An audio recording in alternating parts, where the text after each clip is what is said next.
How much better is the Savannah State team you'll play this weekend than the one you faced early?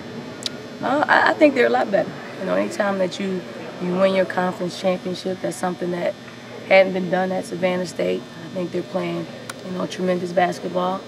You know, so we have to prepare just like, you know, it's our last game, because it very well could be our last game. Last time out, you guys beat Savannah State pretty handily.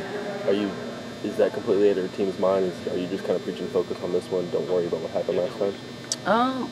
We're just focused on us. I think we have to approach it the same way going into the tournament. You know, no matter if we played them or not, whether, you know, the score was lopsided.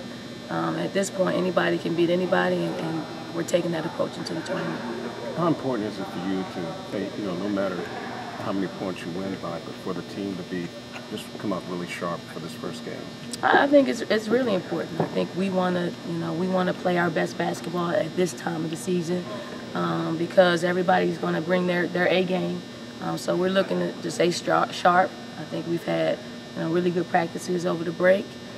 We've had a really sharp practice today, so we're just looking forward to, you know, playing somebody else, because we're, you know, probably getting a little bit antsy playing against each other every day in practice. What are you expecting from the home crowd this weekend?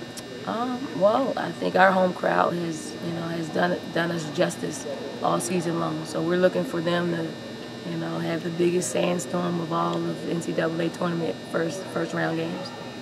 How excited are you personally for your first home tournament game here, because of, you know, something that you haven't experienced? I think it's you know, I think I'm excited about it. I'm excited because, you know, our players, they don't have to get on a plane and go, you know, to different time zones. They don't have to.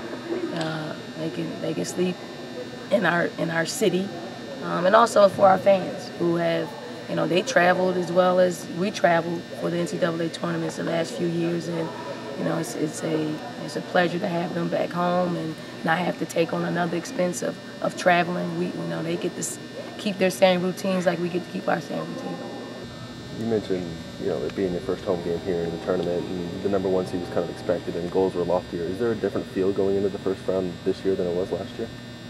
No, I don't think it's a different field. I think it's a different focus. I think I think we've been there before. Most of our players have been there, so they know what to expect. And so their approach is going to be a little bit different, you know, than it was in previous years. And, you know, years where, you know, leadership is, you know, is key, because, you know, some of our youngsters have never been through, you know, an NCAA tournament. You know, Lisa Welch, Ellen Ibiam, Tiffany Mitchell, Asia Doe, they've all been through NCAA tournaments. They've been to the Sweet 16, so they know how important the first and the second rounds are. And, you know, I'm glad that we're in the comfort of our home. What's different about NCAA tournament games than a regular season or SEC tournament? I think the biggest difference is you win, you know, or go home. So it puts a little bit pressure on all the teams that are participating to play their best basketball, to respect every opponent that they'll face, and I think it's especially important to our seniors who, you know, they don't want, you know, their careers to end on a, you know, shorter than it's supposed to.